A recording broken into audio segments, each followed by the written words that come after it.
Hey guys, welcome back. So in this video I'm going to show you how you can use deep research in Perplexity. So let's get straight into it.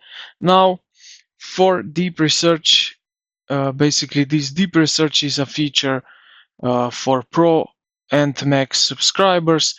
So as you can know now that you need basically the subscription, it's not in the free plan, so you will need to upgrade the plan here that you get access to it. Now, where you can get, when you have this Pro or Max subscription, you can find this deep research right here, where you see this bar to type in your prompt. You will see at the bottom left corner this plus icon, click on it, and then you will see here deep research. Also, you will see model console and more.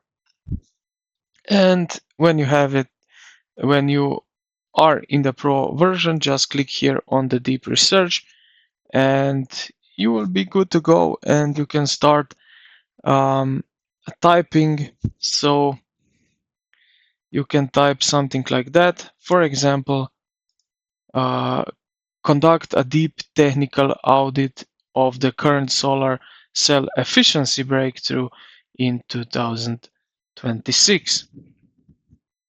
And yeah, um, if you are activated the deep research, you will get really in-depth information about that. And yeah, that's pretty much it for this video. So I hope this video helped you out. If you did, consider to like the video and subscribe to the channel. Thank you for watching, and I will see you in the next one.